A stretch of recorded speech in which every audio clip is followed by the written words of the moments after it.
এই যে এটা হচ্ছে শুটকির চাটনি। শুটকির চাটনির জন্য হচ্ছে এরকম লোটটা শুটকি নিয়ে নিলাম, নিয়ে গরম পানির মধ্যে 2-3 ঘন্টার জন্য ভিজিয়ে রাখলাম। তারপর হচ্ছে তেল দিয়ে তেলে ফ্রাই করে নিলাম। তারপর হচ্ছে এই যে পেঁয়াজ কুচি দেখতে পাচ্ছ, রসুন কুচি দেখতে পাচ্ছ, সব ফ্রাই করে সোনালি কালার করে তুলে এই যে শুটকি আর হচ্ছে পেঁয়াজগুলা সব একসাথে বেটে নিব। আর ওদিক দিয়ে আবার তেল গরম করব। তেল গরম করে তাতে ওই যে পেঁয়াজ আর শুটকির মিশ্রণটা দিয়ে তেঁতুলের কাঠ দিয়ে দিব। এই যে দেখতে তো পাচ্ছ তেঁতুলের কাঠ দিয়ে দিয়েছি, দিয়ে ভালো করে আবার নেড়ে ছেড়ে দিব।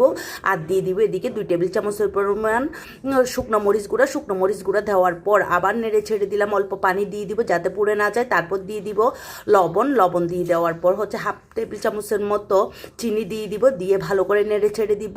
আর নেড়ে ছেড়ে দেওয়ার পর এই যে ফালি করে কাঁচামরিচ দিয়ে দিব, আবার নেড়ে ছেড়ে দিব।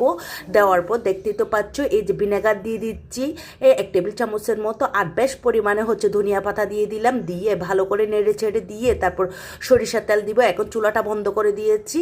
চুলাটা বন্ধ করে দিয়ে সরিষার তেল দিয়ে ভালো করে মেখে ঢাকনাটা ঘুরে রেখে দিব কয়েক মিনিটের জন্য। এরপর এসে দেখা যাবে এত সুন্দর একটা চাটনি হয়ে গেল।